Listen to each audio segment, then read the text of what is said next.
Assalamualaikum warahmatullahi wabarakatuh. Hai semuanya, perkenalkan saya Dila Fitrisia dengan NIM 2003200003, program studi Agribisnis Fakultas Pertanian di Universitas Malik Saleh. Nah, dalam video ini saya ingin membahas tentang ruang lingkup agribisnis budidaya kelapa sawit, mulai dari pembenihan hingga pemanenan dari kelapa sawit.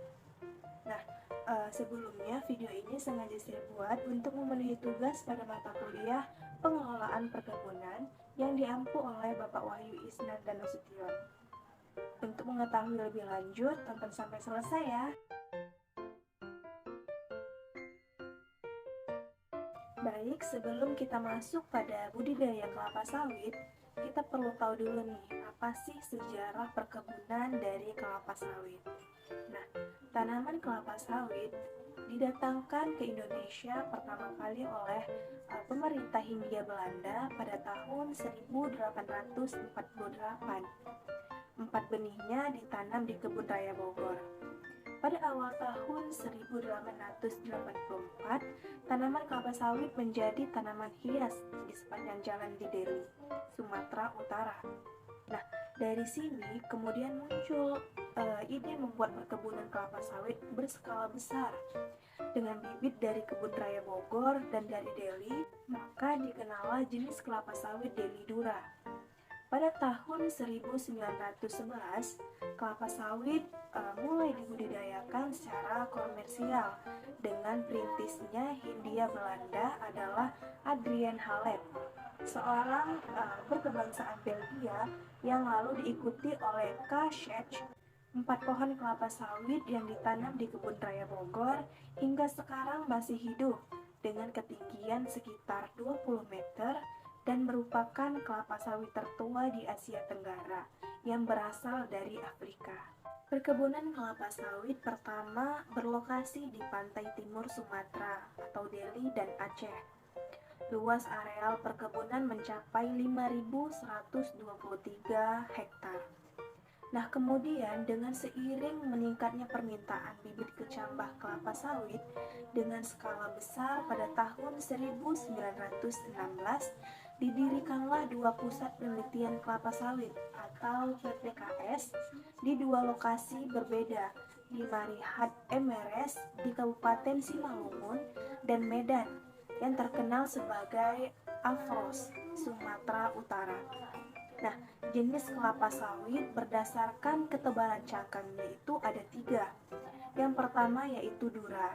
Nah, cirinya yaitu yang pertama cangkang tebal, yaitu sekitar 2-5 mm, 20-50% terhadap buah.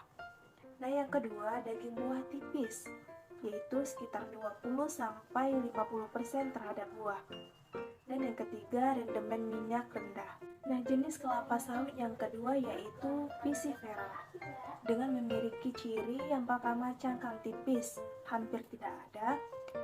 Kemudian daging buah tebal, yaitu sekitar 92-97% terhadap buah. Kemudian rendemen minyak tinggi dan produktivitasnya rendah. Kemudian jenis kelapa sawit yang ketiga yaitu Tenera, yaitu memiliki ciri cangkang sedang, sekitar 1-2,5 mm. Kemudian daging buah tebal sekitar 60-90% terhadap buah. Kemudian rendemen minyak tinggi dan produktivitasnya juga tinggi.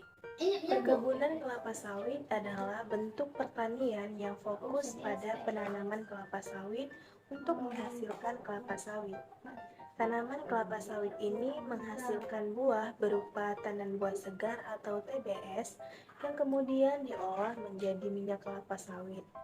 Minyak kelapa sawit digunakan dalam berbagai produk, termasuk minyak goreng, margarin, sabun, dan bahan bakar biodiesel. Perkebunan kelapa sawit memiliki beberapa karakteristik khusus. Yang pertama yaitu kebutuhan lahan luas. Nah, kelapa sawit membutuhkan lahan yang luas untuk pertumbuhannya. Oleh karena itu, perkebunan kelapa sawit seringkali tersebar di lahan-lahan yang luas dan dapat ditemui terutama di wilayah tropis. Yang kedua, pertumbuhannya cepat. Nah, kelapa sawit memiliki pertumbuhan yang cepat dan dapat menghasilkan buah dalam waktu relatif singkat setelah penanaman. Yang ketiga yaitu pemanenan berulang. Pohon kelapa sawit dapat dipanen berulang kali dalam masa hidupnya, membuatnya menjadi sumber pendapatan jangka panjang bagi petani. Yang keempat yaitu produksi minyak kelapa sawit. Nah, buah kelapa sawit diolah untuk menghasilkan minyak kelapa sawit yang merupakan salah satu sumber minyak nabati terbesar di dunia. Nah, yang kelima yaitu dampak lingkungan. Industri kelapa sawit seringkali menjadi perbincangan karena dampak lingkungannya, termasuk deforestasi, kerusakan habitat satwa liar, dan perubahan iklim. Namun, ada upaya-upaya berkelanjutan yang dilakukan untuk mengurangi dampak negatif ini. Yang keenam, yaitu penting bagi ekonomi. Nah, perkebunan kelapa sawit merupakan sumber pendapatan penting bagi banyak negara di Asia Tenggara dan Amerika Tengah serta para petani dan pekerja di dalamnya. Perkebunan kelapa sawit sementara memberikan manfaat ekonomi, juga menghadapi tantangan terkait keberlanjutan lingkungan dan sosial. Oleh karena itu, praktik-praktik keberlanjutan dan regulasi yang ketat diperlukan untuk memastikan bahwa industri ini beroperasi secara bertanggung jawab. Perkebunan kelapa sawit adalah jenis perkebunan yang luas dan penting dalam industri pertanian. Nah, ruang lingkup perkebunan kelapa sawit mencakup berbagai aspek, termasuk yang pertama yaitu pembibitan. Nah, proses awal di mana bibit kelapa sawit ditanam dan dirawat sampai siap untuk ditanam di lapangan. Yang kedua, penanaman. Tahap di mana bibit kelapa sawit ditanam di lahan perkebunan dengan jarak tertentu untuk memastikan pertumbuhan yang optimal. Kemudian yang ketiga yaitu pemeliharaan. Nah, perawatan rutin tanaman kelapa sawit termasuk pemupukan, penyiraman, dan pengendalian hama serta penyakit. Nah, yang keempat yaitu pemanenan. Nah, proses pengambilan buah kelapa sawit yang sudah matang untuk diolah menjadi minyak kelapa sawit. Tanaman kelapa sawit memang masih menjadi primadona perkebunan.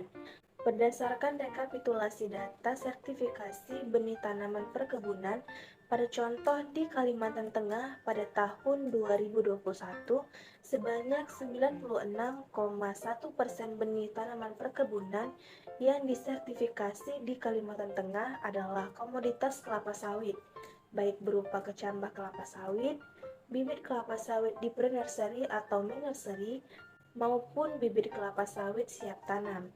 Nah, data menunjukkan bahwa pembelian kecambah kelapa sawit dari sumber benih kelapa sawit di Kalimantan Tengah pada tahun 2021 mengalami peningkatan sebesar 130,9% dibandingkan tahun 2020. Begitu halnya dengan penyaluran atau pembelian bibit kelapa sawit siap tanam pada tahun 2021 juga mengalami peningkatan sebesar 59,2% dibandingkan tahun 2020. Nah, menghadapi tingginya permintaan atas bibit kelapa sawit siap tanam di Kalimantan Tengah tentunya menjadi tantangan bagi para penangkar bibit kelapa sawit di Kalimantan Tengah untuk tetap memperhatikan dan menjaga kualitas bibit yang dihasilkan.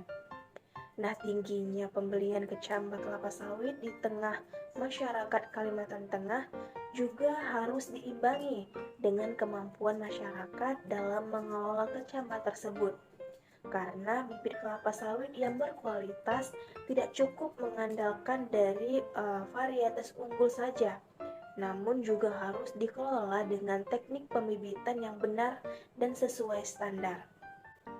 Nah, dari pernyataan yang telah saya sampaikan, dapat disimpulkan bahwa tahapan dalam pembenihan sampai dengan pemanenan akan berpengaruh terhadap produktivitas kelapa sawit itu sendiri. Nah, di sini saya akan menjelaskan secara menyeluruh tahapan dari pembenihan sampai dengan pemanenan kelapa sawit. Untuk itu, perlu memperhatikan segala tahapan dalam proses tumbuh kembangnya kelapa sawit. Selanjutnya dalam budidaya kelapa sawit, yang pertama itu ada pembenihan. Nah, dalam budidaya tanaman kelapa sawit akan senantiasa melalui tahap pembenihan. Benih kelapa sawit yang akan ditanam pekebun berbentuk kecambah yang sebaiknya didapatkan dari produsen atau penyedia benih resmi. Mengacu pada Peraturan Menteri Pertanian atau Permentan Nomor 131 Tahun 2013 tentang pedoman budidaya kelapa sawit, pembenihan kelapa sawit dapat dilakukan menggunakan satu atau dua tahapan pekerjaan. Tahapan ini tergantung pada persiapan yang dimiliki sebelum kecambah dikirim ke lokasi pembenihan. Pembenihan yang menggunakan satu tahap berarti penanaman kecambah kelapa sawit dilakukan langsung ditanam di polybag berukuran besar. Sedangkan pada pembenihan dengan dua tahap meliputi pembenihan awal atau pre-nursery selama sekitar 3 bulan pada polybag berukuran kecil dan selanjutnya dipindahkan ke pembenihan utama atau nursery dengan polybag berukuran besar. Dalam tahapan pembenihan ini, perkebunan pun harus tetap dalam memiliki ukuran polybag yang akan digunakan. Ukuran polybag tersebut tergantung pada lamanya benih di pembenihan. Pada tahap pembenihan awal, polybag yang digunakan berwarna putih atau hitam dengan ukuran panjang sekitar 22 cm dan lebar 14 cm serta tebalnya itu 0,07 mm. Di setiap polybag, buatlah lubang berdiameter 0,3 cm sebanyak 12 sampai 20 buah. Sedangkan pada tahap pembenihan utama digunakan polybag berwarna hitam dengan ukuran panjang 50 cm, lebarnya 37 sampai 40 cm dan tebalnya itu 0,2 mm. Pada setiap polybag dibuat lubang dengan diameter 0,5 cm sebanyak 12 buah pada ketinggian 10 cm dari bawah polybag. Nah, setelah pembenihan maka masuk pada pembibitan. Terdapat 3 faktor yang dapat diperhatikan dalam pengelolaan pembibitan, yaitu yang pertama pemilihan jenis kecambah atau bibit unggul harus berpotensi produksi tinggi. Yang kedua, pemeliharaan bibit selama pembibitan. Dan yang ketiga, seleksi bibit. Membahas tentang pemilihan jenis kecambah, kualitas kecambah merupakan faktor utama yang menentukan tinggi rendahnya produksi. Pemilihan kecambah berkualitas penting dilakukan guna memastikan tingginya produksi. Tujuannya apa? Nah, tujuannya yaitu untuk mendapatkan kecambah unggul sehingga setelah ditanam dapat memberikan hasil atau produksi yang tinggi.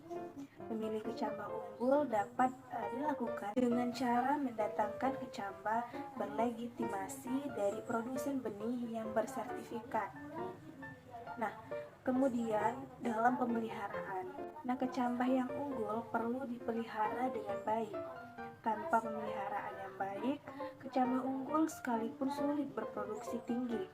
Pemeliharaan merupakan aspek penting yang harus diperhatikan.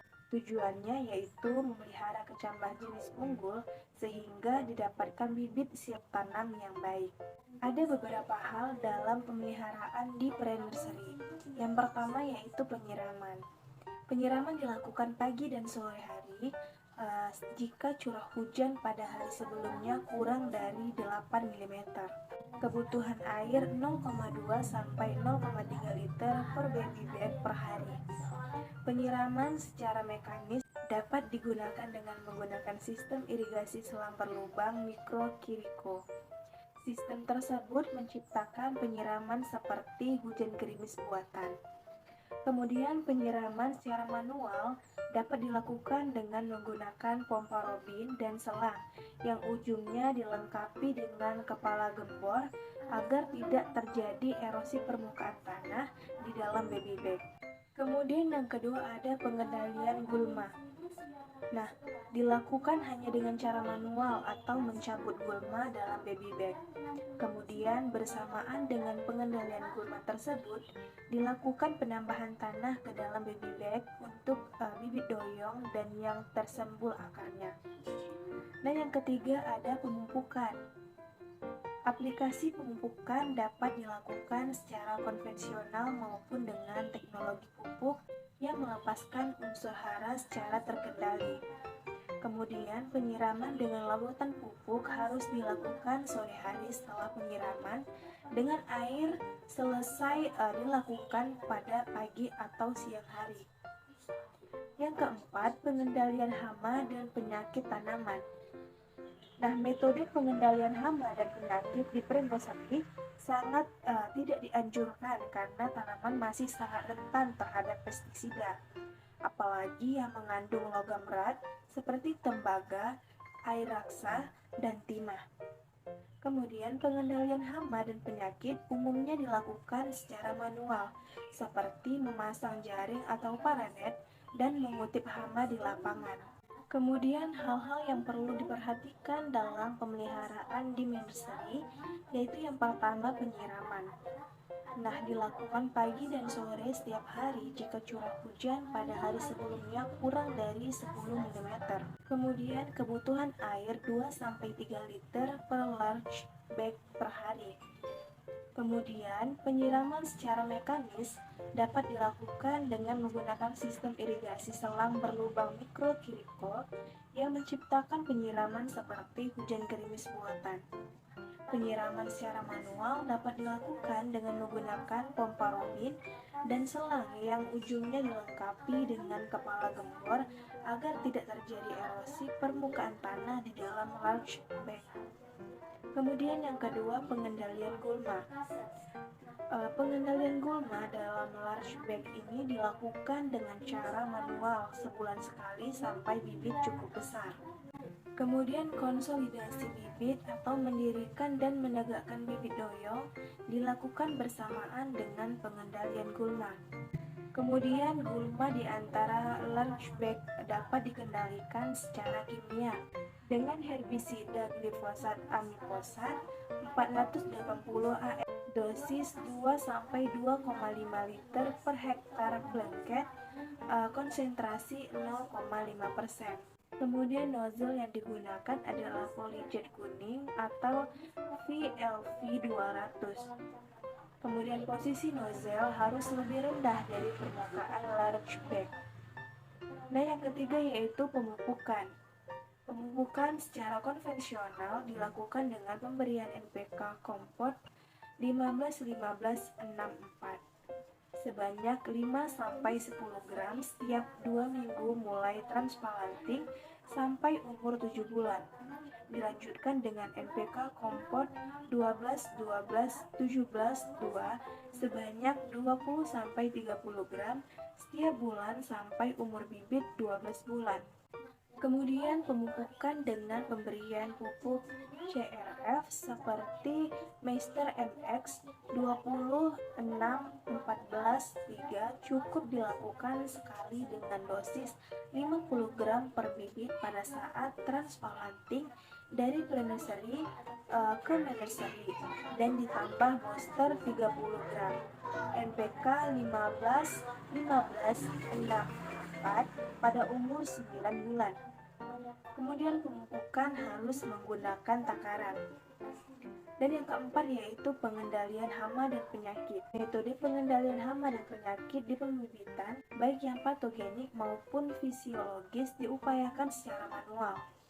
Pengendalian secara kimiawi adalah upaya terakhir yang dilakukan karena memiliki dampak keracunan yang dapat merusak bibit. Dan yang ketiga yaitu ada seleksi. Nah, seleksi pertama kali dilakukan pada saat kecambah diterima di kebun. Kecambah abnormal, patah, atau busuk harus dibuang. Di pre-nursery dilakukan 2 kali seleksi, yaitu pada saat bibit berumur 4-6 minggu dan sebelum transplanting ke nursery. Semai yang normal berbentuk daun lanceolate Setiap daun yang keluar pada akhir pertumbuhannya akan lebih besar dari daun yang terdahulu. Di nursery dilakukan 4 kali seleksi dengan pembuangan bibit abnormal. Bibit abnormal memiliki ciri kelainan pada habitus tanaman, kelainan pada bentuk daun, dan kelainan pada daya tumbuh. Yang pertama tahap 1, umur bibit itu 4 bulan. Nah, yang kedua tahap 2 yaitu umur bibit 6 bulan. Kemudian yang ketiga tahap 3 umur bibit 8 bulan. Dan yang keempat tahap 4 sebelum bibit ditanam ke lapangan. Setelah pembibitan yaitu masuk pada penanaman kelapa sawit. Nah, kesalahan dalam penanaman tidak bisa diperbaiki setelah tanaman tumbuh beberapa tahun di lapangan, dan juga merupakan suatu keharusan bahwa persiapan dan pelaksanaan penanaman harus dilakukan dengan benar. Nah, dalam penanaman itu ada yang pertama pemancangan. Pemancangan atau pengajiran dilakukan untuk menentukan tempat yang akan ditanami kelapa sawit sesuai dengan jarak tanam yang dipakai. Tujuannya memberikan tanda-tanda untuk pembuatan lubang tanam sesuai dengan populasi yang direncanakan. Sebagai pedoman untuk pembuatan teras atau tapak kuda, drainase lapangan dan menanam kacangan.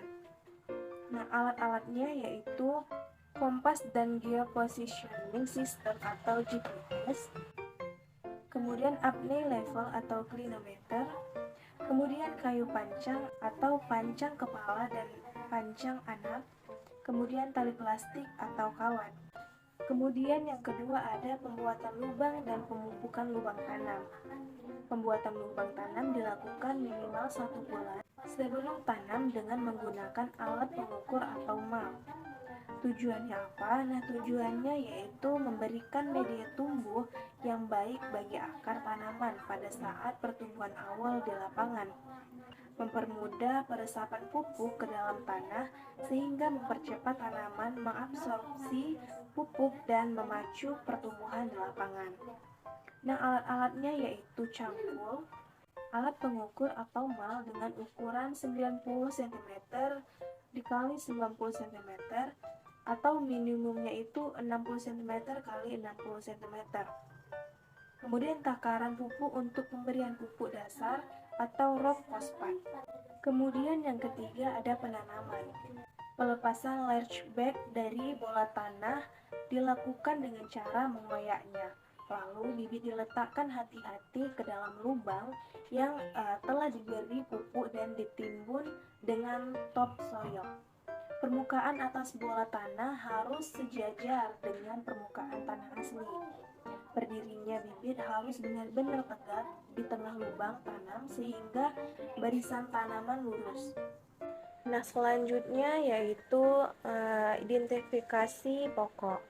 Nah, pokok abnormal di lapangan sangat merugikan karena produksi yang dihasilkan sangat rendah atau bahkan tidak dapat berproduksi sama sekali.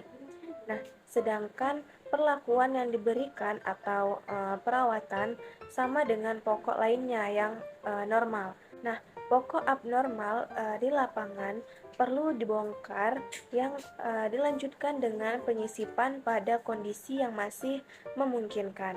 Nah, jadi yang pertama ada identifikasi pokok non-valur atau abnormal pada fase vegetatif. Nah, gejala pokok abnormal di lapangan terjadi pada bagian vegetatif dan generatif tanaman. Nah, pada bagian vegetatif, gejalanya dapat terlihat seperti yaitu pertama pertumbuhan pelepah daun berputar, kemudian bercak orange, kemudian penyakit tajuk yang amat parah dengan helaian pelepah melengkung berputar ke bawah, sebagian daun dan pucuk membusuk dan mengering. Kemudian anak daun pada pelepah sempit memanjang. Kemudian susunan anak daun sangat rapat seperti sirip ikan. Kemudian pelepah daun tegak. Kemudian anak daun keriting dan pelepah daun muda sangat pendek dibandingkan dengan pelepah normal. Kemudian bertunas atau bercabang. kemudian pokok kerdil atau kurus akibat hama atau penyakit, dan pokok raksasa tetapi tidak berbuah. Nah, selanjutnya identifikasi pokok non-velur atau abnormal pada fase generatif. Nah, pada bagian generatif, gejalanya dapat terlihat seperti buah pada tandan mengalami aborsi dan membusuk. Kemudian dalam satu tandan keluar bunga jantan dan betina. Kemudian buah tersusun sangat rapat dan kecil-kecil, serta pokok steril atau tidak berbuah. Nah, setelah itu ada pemeliharaan tanaman. Untuk dapat berproduksi tinggi, kelapa sawit membutuhkan unsur hara yang cukup, suhu dan kelembapan optimum, sinar matahari optimum, serta tekstur tanah yang baik. Kelapa sawit memerlukan kondisi yang optimum untuk dapat tumbuh dan berproduksi tinggi yang berkelanjutan sesuai dengan yang diharapkan. Kondisi yang diharapkan yaitu tidak adanya atau sedikitnya persaingan dalam pengambilan unsur hara. Kemudian suhu dan kelembapan yang optimum, kemudian penyinaran yang optimum, kemudian tekstur tanah yang baik atau cocok. Nah, pengendalian gulma harus dilakukan dengan cara yang benar, karena kesalahan dalam pengendalian gulma akan menyebabkan kerusakan lahan dan tanaman. Kerusakan lahan tersebut berupa erosi dan pemadatan tanah yang secara langsung akan menurunkan produksi. Kerusakan tanaman antara lain berupa pelukaan akar yang dapat merusak tanaman secara langsung serta mengganggu proses pengambilan unsur hara dan akan menyebabkan akar mudah terinfeksi cendawan atau penyakit. Untuk mendapatkan kondisi tersebut perlu dilakukan pekerjaan konservasi tanah dan pengendalian gulma. Pengendalian gulma meliputi pekerjaan-pekerjaan yaitu pengendalian lalang atau semprot lalang, whipping lalang, kemudian garuk piringan, kemudian penyemprotan piringan, pasar pikul, dan tempat pengumpulan hasil atau TPH, kemudian bongkar tumbuhan pengganggu atau BTP, kemudian babat pakisan. Nah, kemudian ada yang namanya konservasi tanah. Tanah merupakan media penyimpan unsur hara yang dibutuhkan oleh tanaman. Lebih jauh, tanah dapat berfungsi sebagai media untuk berkembangnya akar. Kondisi tanah yang subur sangat dibutuhkan untuk menghasilkan kelapa sawit yang berproduksi tinggi. Nah, tujuannya mempertahankan kesuburan tanah baik secara fisika, kimia, maupun biologi. Adapun jenis-jenis sarana konservasi tanah yaitu kacangan penutup tanah pada tanah rata, kemudian kacangan dan benteng teras serta tapak kuda pada tanah yang agak miring dan miring. Kemudian teras bersambung pada tanah miring dan sangat miring, kemudian tapak kuda pada tanaman miring dan penanaman Flamingia sp pada tanah timbun. Kemudian pembuatan parit pada tanah-tanah rendahan di setiap klasifikasi kemiringan tanah. Kemudian ada alat, nah sesuai dengan kebutuhan baik secara manual yaitu cangkul maupun mekanis yaitu alat berat, bulldozer atau ekskavator.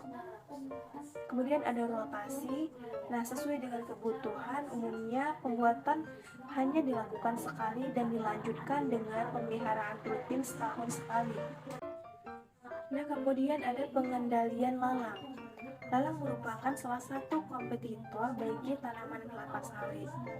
Agar kelapa sawit dapat berproduksi optimal, keberadaan lalang perlu dikendalikan. Nah, tujuannya untuk menekan pertumbuhan lalang karena merupakan pesaing bagi tanaman kelapa sawit dalam pengambilan unsur hara dari dalam tanah dan dapat menurunkan produksi sebesar 25%. Nah, cara-caranya yaitu Kondisi kebun yang hanya ditumbuhi sedikit sekali lalang bisa dikendalikan dengan whipping lalang, yaitu dengan mengusap permukaan daun lalang dengan kain yang telah dibasahi larutan herbisida. Tahap-tahap pekerjaan whipping lalang yaitu pertama, kain katun yang berukuran 3 cm dikali 12 cm dibalutkan pada 3 jari tangan. Kemudian rumput lalang dibersihkan dari sampah-sampah di sekitar pangkalnya dengan menggunakan arit kecil. Kemudian jari tangan yang telah dibalut dicelupkan ke dalam larutan herbisida lalu diperas sedikit agar tidak menetes. Penyapuan whipping dimulai dari batang bawah sampai ke ujung daun secara merata dan basah, lalu dilakukan per helai daun lalang. Kemudian hindari pecahan batang atau daun lalang, apalagi tercabut sewaktu whipping atau pembersihan sampah. Untuk menghindari terjadinya lalang yang tidak di-whipping atau tertinggal, atau terjadi pengulangan whipping, maka ujung lalang yang telah di-whipping diputus sekitar 1 cm sebagai tanda. Kemudian herbisida yang dipakai adalah glifosat seperti amifosat 480 AS, konsentrasi 1,0 sampai 1,39%, ditambah sulfaktan dengan konsentrasi 0,5%. Kemudian garuk piringan. Keberadaan gulma pada piringan kelapa sawit dapat menyulitkan pemeliharaan tanaman. Kondisi piringan yang bersih dari gulma juga dapat menghindari tanaman dari serangan hama dan infeksi penyakit. Tujuannya apa? Yaitu untuk membersihkan piringan dari rumput-rumputan, kacangan, sampah, dan tumbuhan lainnya untuk memudahkan pengutipan berondolan dan tempat penaburan pupuk. Standar piringan harus bersih. Jari-jari piringan 1 meter, yaitu umurnya 1-2 tahun. Yang 1,5 meter umurnya 2-3 tahun. Kemudian yang 2 meter umurnya 3-4 tahun. Nah, caranya yaitu piringan digaruk bersih dengan alat garuk. Kemudian gulma yang terdapat pada pokok dicabut bersih sampai setinggi jangkauan tangan. Kemudian di lahan rendahan atau basah dapat dilakukan dengan cara dibabat secara tandas. Kemudian garuk piringan rotasi pertama mengarah ke dalam dan rotasi kedua mengarah keluar. Demikian selanjutnya bergantian arah. Nah, selanjutnya ada penyemprotan piringan, pasar pikul, dan TPH. Salah satu upaya untuk mengurangi populasi gulma di perkebunan kelapa sawit yaitu dengan penyemprotan herbisida. Nah, tujuannya yang pertama di piringan untuk memudahkan pengutipan berondolan dan tempat penaburan pupuk. Yang kedua di pasar pikul untuk memudahkan pengeluaran hasil dari dalam kebun ke TPH dan memudahkan kontrol serta pemeliharaan. Kemudian yang ketiga pada TPH untuk mengurangi losis akibat berondolan tertinggal di TPH. Nah, caranya yaitu semprot piringan, pasar pikul, dan TPH yang didominasi gulma rumput, lalang, dan anak kayu dapat dilakukan setelah tanaman berumur 1,5 tahun dengan menggunakan campuran herbisida amifosat 250 sampai 375 cc per hektar dengan konsentrasi 1 sampai 1,5% dan amiron 12,5 cc per hektar atau dengan konsentrasi 0,05%. Kemudian rotasi penyemprotan 3-4 kali setahun. Piringan yang disemprot berjari-jari 2 meter, lebar pasar pikul 1,2 meter, dan luas TPH 3 meter dikali 4 meter. Nah, sasaran semprotan adalah pasar tikus, piringan, dan TPH yang dilaksanakan sekaligus. Cara penyemprotan dilakukan dengan berjalan di pasar tikus dan memasuki piringan di sebelah kanan atau kiri serta mengelilingi pokok sesuai tanda panah. Lalu keluar ke pasar tikus, demikian seterusnya hingga sampai ke jalan. Dan jika ada TPH, maka TPH tersebut sekalian disemprot. Kemudian selanjutnya ada pembongkaran tumbuhan pengganggu atau BTP. Tumbuhan berkayu yang tumbuh di sekitar tanaman kelapa sawit dapat menjadi pesaing dalam menyerap air, udara, dan sinar matahari. Tumbuhan berkayu juga merupakan gulma yang sulit diberantas dengan herbisida. Oleh karena itu, pembongkaran tumbuhan berkayu biasanya dilakukan secara manual. Tujuannya yaitu untuk mencegah pertumbuhan berkayu menyaingi tanaman kelapa sawit dalam hal penyerapan air, udara, dan sinar matahari. Nah, caranya yaitu dilakukan dengan membongkar tumbuhan berkayu atau termasuk anakan liar kelapa sawit atau kentosan sampai akar-akarnya. Dan kemudian ada pembabatan pakisan di gawangan. Pakisan merupakan salah satu gulma yang sering ditemukan di areal tanaman kelapa sawit. Pakisan yang berada di gawangan perlu dibabat untuk menciptakan kondisi lingkungan yang optimal bagi pertumbuhan kelapa sawit. Nah, tujuannya yaitu menekan pertumbuhan pakisan di gawangan agar tanaman kelapa sawit mendapat cahaya matahari yang cukup. Kemudian menciptakan lingkungan yang tidak terlalu lembab sehingga mengurangi serangan hama dan penyakit bagi pokok kelapa sawit. Nah, caranya yaitu pakisan dibabat secara manual. Nah, jika memungkinkan dapat dilakukan penyemprotan dengan menggunakan campuran herbisida amiron 20 cc per hektar dengan konsentrasi 0,025% dan paraquat 375 cc per hektar dengan konsentrasi 0,2%. Dan selanjutnya ada pemupukan. Tanaman kelapa sawit memerlukan unsur hara yang optimum dan seimbang untuk dapat memberikan hasil yang maksimum dan berkelanjutan. Tanah mempunyai kemampuan yang terbatas dalam menyediakan unsur hara yang dibutuhkan kelapa sawit dalam keadaan yang seimbang. Di samping itu, aktivitas produksi kelapa sawit akan menyebabkan hilangnya unsur hara karena terbawa oleh buah yang dipanen. Untuk menjaga supaya unsur hara dalam tanah tetap seimbang dan sesuai dengan kebutuhan tanaman, perlu diadakan pemupukan. Nah, pemupukan merupakan aktivitas produksi kelapa sawit yang membutuhkan biaya 60% dari keseluruhan biaya pemeliharaan. Apabila pemupukan dilakukan dengan cara yang tidak tepat, dapat mengakibatkan kerugian. Untuk itu, pemupukan harus dilaksanakan secara efektif dan efisien. Nah, di dalam pemupukan ada unsur hara yang dibutuhkan kelapa sawit. Berdasarkan jumlah yang diperlukan tanaman, unsur hara dibedakan menjadi unsur hara makro dan mikro. Unsur hara makro adalah unsur hara yang dibutuhkan tanaman dalam jumlah yang banyak. Apabila kurang, pertumbuhan tanaman dan produksi akan berkurang. Yang termasuk unsur hara makro adalah natrium, fosfat, kalium, kalsium, dan magnesium. Unsur hara mikro adalah unsur hara yang dibutuhkan tanaman dalam jumlah sedikit. Apabila kurang sedikit saja, pertumbuhan tanaman akan terganggu. Dan apabila kelebihan sedikit saja, tanaman akan keracunan. Unsur hara mikro antara lain yaitu boron, tembaga, dan seng. Kemudian ada gejala kekurangan unsur hara. Kelapa sawit yang mengalami defisiensi hara dapat menunjukkan gejala yang beragam. Nah, berikut merupakan unsur hara yang diperlukan dan gejala yang ditimbulkan akibat kekurangan hara. Nah, yang pertama, nitrogen. Nah, jika kekurangan nitrogen, maka daun menjadi kuning pucat dimulai dari daun termuda, kemudian daun pendek dan keras. Nah, kemudian ada fosfor.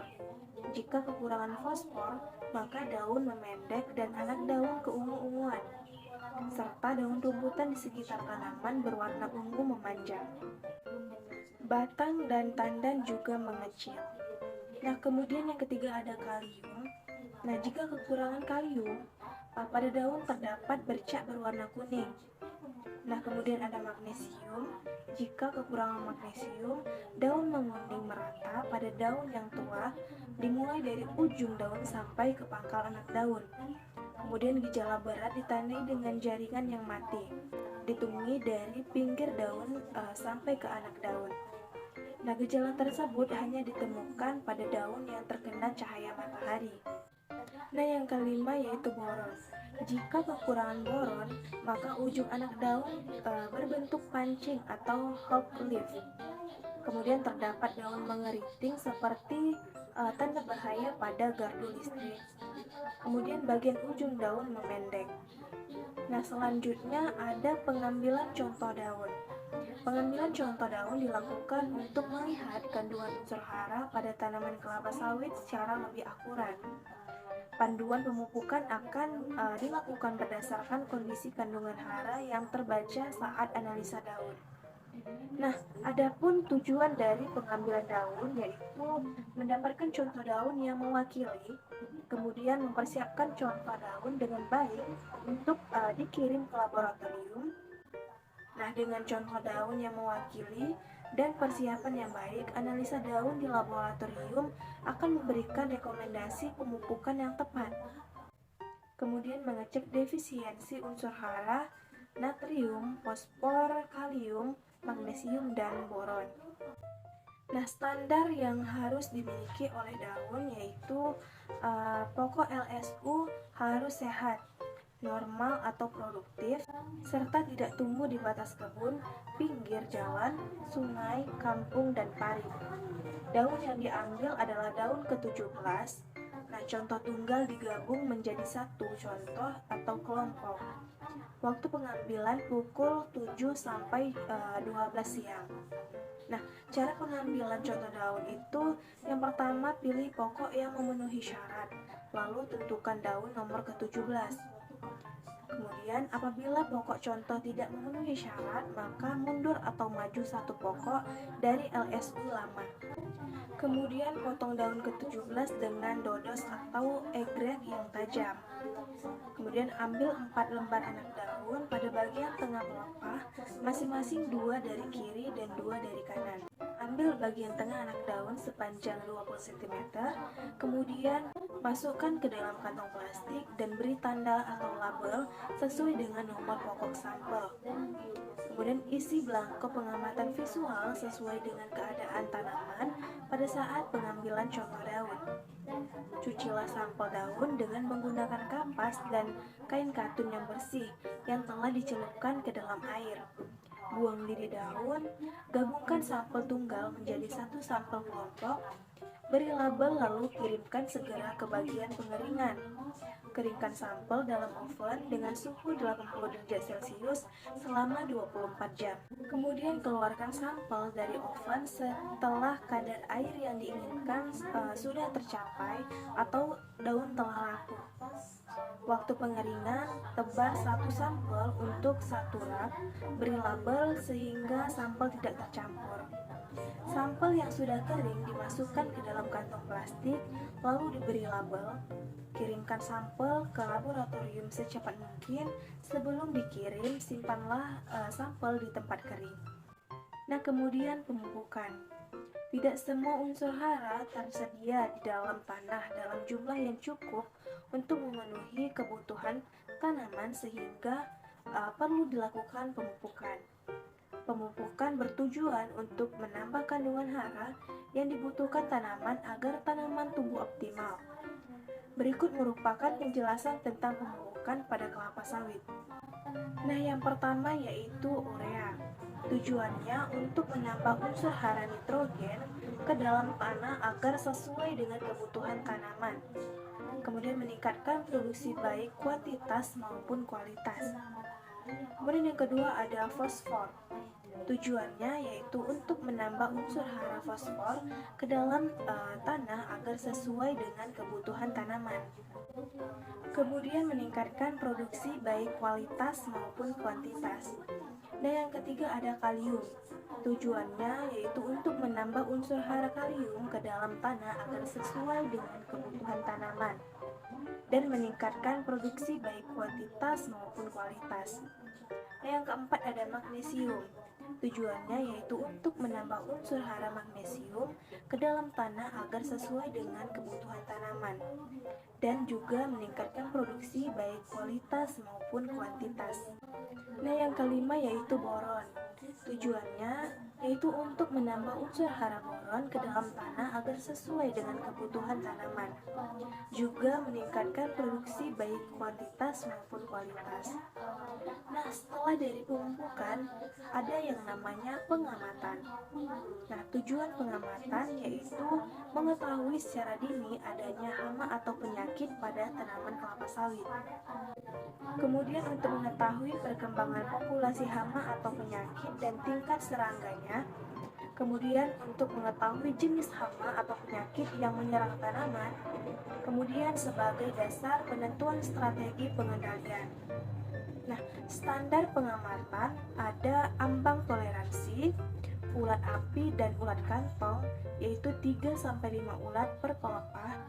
Kemudian tikus, kurang dari 5% pohon yang terserang.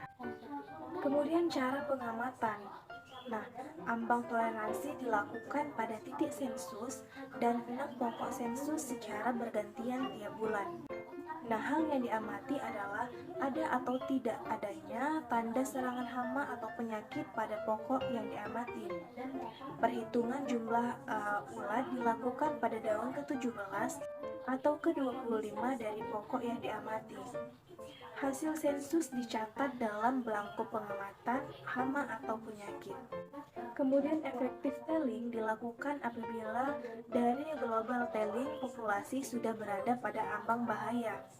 Kemudian pengamatan dilakukan pada 1 pokok titik sensus dan 18 pokok sensus sehingga semuanya ada 19 pokok yang diamati. Cara pengamatan sama dengan pada global telling. Nah, kemudian setelah pengamatan yaitu masuk pada perawatan parit. Tanaman kelapa sawit memerlukan kondisi air tanah yang baik atau cocok agar dapat tumbuh subur dan berproduksi tinggi. Untuk menghindari kelebihan air, maka pada tanah gambut dan daerah rendahan dibuat parit atau saluran drainase. Pada parit yang sudah dibuat dapat berfungsi dengan baik, diperlukan perawatan parit. Tujuan dalam perawatan parit yaitu parit dapat mengalirkan kelebihan air dari blok kebun keluar kebun dengan lancar. Dengan demikian, kadar air tanah stabil antara 20-25% dengan kedalaman arus air optimal yaitu 60 cm. Kemudian standar yang dimiliki dalam perawatan parit yaitu parit bersih dari gulma dan benda-benda lain yang menghalangi kelancaran aliran air. Kedalaman parit masih menunjang kelancaran aliran air. Nah, cara-caranya adalah membuat sistem drainase berjenjang berupa drainase lapangan, drainase pengumpul, dan drainase pembuangan. Nah, drainase lapangan berupa parit buatan yang berfungsi menahan air yang ada dan mengalirkannya di permukaan tanah. Drainase pengumpulan dibangun berupa paritan buatan, kolam, waduk, dan sebagainya yang berfungsi mengumpulkan air dari suatu areal tertentu dan mengalirkan air dari suatu areal ke areal tertentu dan mengalirkannya ke pembuangan. Kemudian drainase pembuangan berfungsi mengalirkan air dari suatu areal tertentu dengan memanfaatkan kondisi alam yang ada seperti sungai, jurang, atau rendahan. Nah, selanjutnya yaitu panen atau potong buah. Sasaran usaha perkebunan kelapa sawit adalah hasil panen buah segar atau TBS yang tinggi dengan rendemen CPO dan inti yang tinggi serta asam lemak bebas atau ALB yang memenuhi standar pasaran dunia yaitu kurang dari 3%. Nah, total produksi TBS per hektar per tahun dipengaruhi oleh berbagai faktor baik yang berpengaruh langsung, yaitu pelaksanaan panen, tunas, dan transportasi, maupun berpengaruh tidak langsung, yaitu penyiangan, pemupukan, konservasi tanah, dan pengendalian hama atau penyakit. Nah, tujuannya adalah Untuk pemotongan dan pengutipan tandan buah segar atau TBS pada tingkat kematangan yang sesuai sehingga mendapatkan kandungan minyak yang diharapkan tanpa membuat kerusakan pada tanaman dengan standar kriteria matang panen adalah satu brondolan yang jatuh secara alami per kilogram tandan buah segar atau TBS dan semua buah yang sudah matang panen harus dipanen. Nah, caranya yaitu potong tandan buah segar atau TBS yang sudah memenuhi standar dengan menggunakan alat yang tepat, yaitu seperti dodos untuk pokok yang rendah dan agrek untuk pokok yang tinggi. Kemudian pelepah yang dipotong waktu panen disusun rapi di gawangan mati. Kemudian berondolan dikutip bersih termasuk di pelepah karena berondolan mempunyai minyak yang lebih besar dari 40%. Kemudian ganggangan tandan dipotong mepet panjang ganggang maksimum 2 cm. Kemudian tandan dan berondolan diangkut ke TPH. Kemudian tandan disusun rapi di TPH, berondolan ditumpuk terpisah di pinggir TPH. Kemudian cabang yang tinggal di pokok harus lebih dari 40 cabang per pokok atau sanggo 2 bila perlu panen tanpa membuang pelepah. Panen atau potong buah. Untuk mendapatkan tandan buah segar atau TBS dengan rendemen yang tinggi, perlu pelaksanaan panen yang baik dan sesuai standar matang panen, serta pelaksanaan transportasi yang baik agar tidak ada restan. Kandungan asam lemak yang rendah, yaitu kurang dari 3%, akan didapatkan dengan melakukan panen sesuai dengan standar matang panen dan pengangkutan yang lancar segera setelah buah dipanen. Jalan adalah prasarana yang mutlak ada dan membutuhkan biaya investasi cukup tinggi. Kerusakan jalan akan memperlambat pengangkutan TBS atau tandan buah segar ke pabrik dan pupuk dari gudang ke lapangan. Nah, tujuannya yaitu pemotongan dan pengutipan TBS atau tandan buah segar pada tingkat kematangan yang sesuai sehingga mendapatkan kandungan minyak yang diharapkan tanpa membuat kerusakan pada tanaman. Kemudian yang kedua, standarnya kriteria matang panen adalah satu berondolan yang jatuh secara alami per kilogram TBS mengacu pada berat TBS sensus di awal semester. Kemudian semua buah yang sudah matang panen harus dipanen.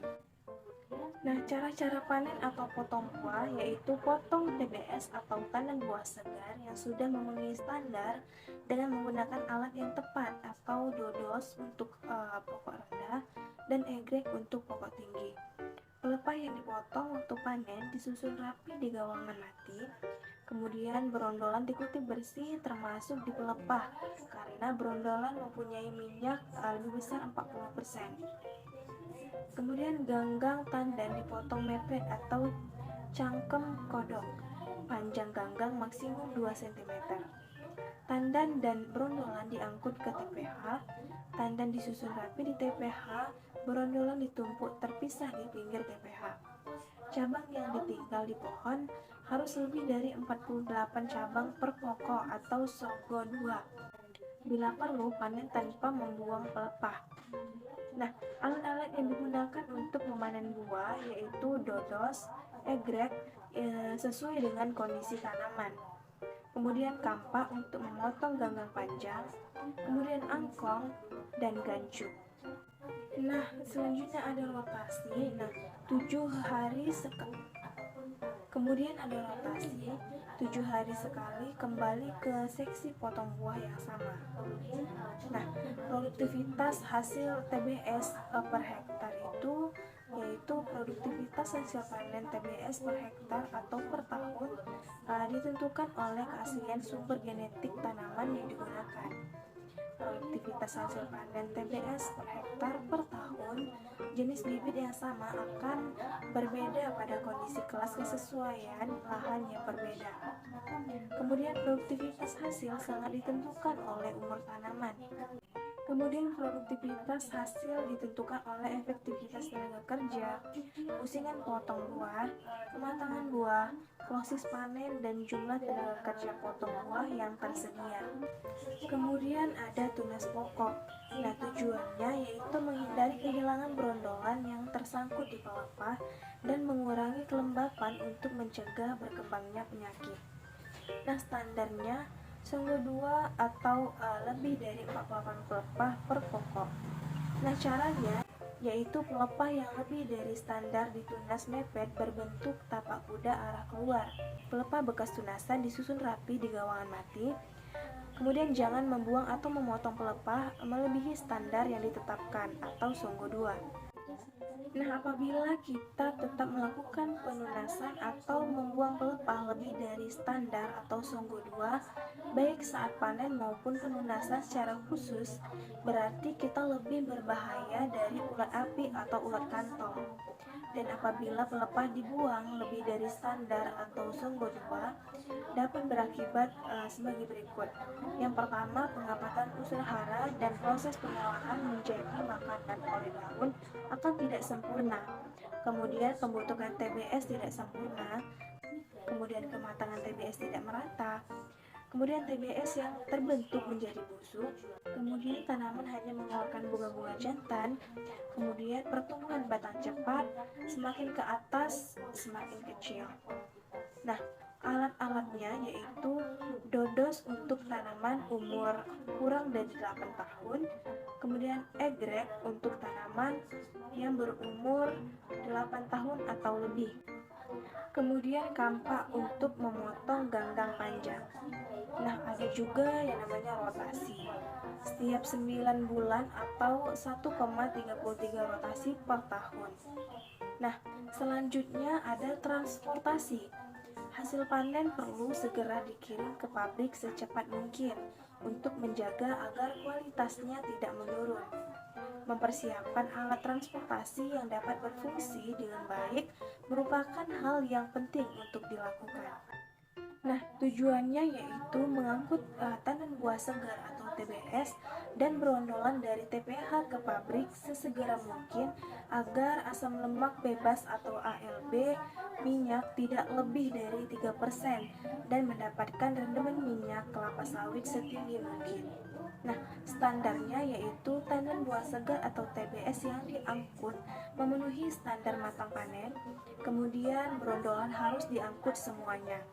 Nah, caranya yaitu TBS yang diangkut adalah TBS yang berada di TPH dan sudah diterima oleh kerani buah.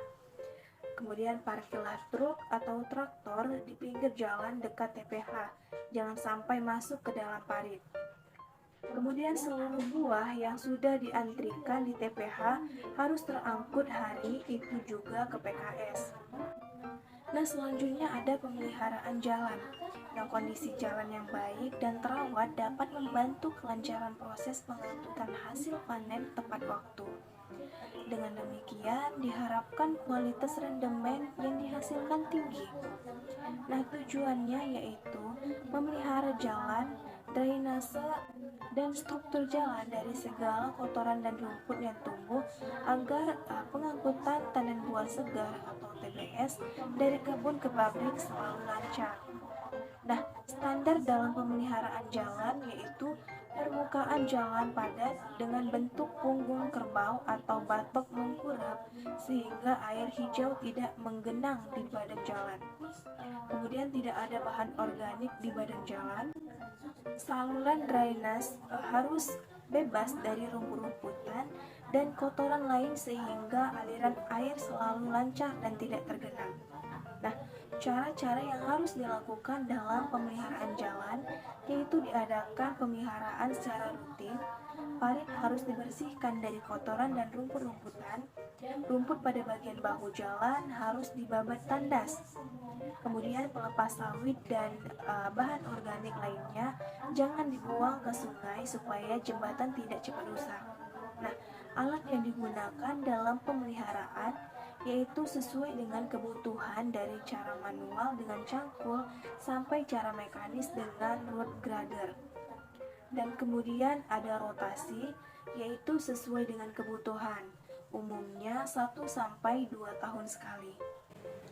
Dari yang telah saya sampaikan tentang budidaya kelapa sawit, maka dapat disimpulkan bahwa budidaya kelapa sawit melibatkan serangkaian tahapan, mulai dari pembibitan hingga pemanenan.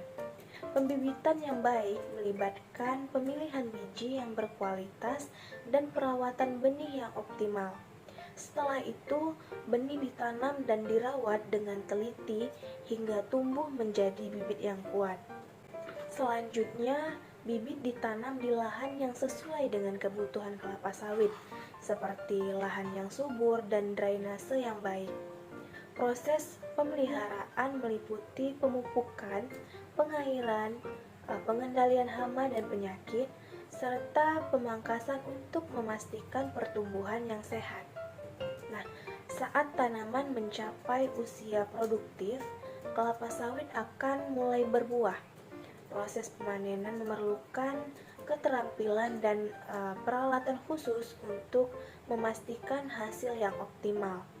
Setelah pemanenan, buah kelapa sawit diproses untuk mendapatkan minyak kelapa sawit yang digunakan dalam berbagai industri seperti makanan, kosmetik, dan bahan bakar biodiesel.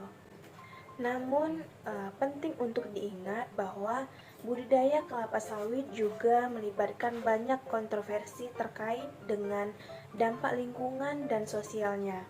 Nah, jadi oleh karena itu, praktik pertanian yang berkelanjutan dan bertanggung jawab sangat penting dalam budidaya kelapa sawit untuk meminimalkan dampak negatifnya. Nah, sekianlah penjelasan dari saya tentang ruang lingkup agribisnis, yaitu budidaya kelapa sawit mulai dari pembenihan hingga pemanenan kelapa sawit. Semoga video ini bermanfaat bagi saya tentunya dan bagi teman-teman yang sudah menonton. Sekian dan terima kasih. Wassalamualaikum warahmatullahi wabarakatuh. Bye-bye.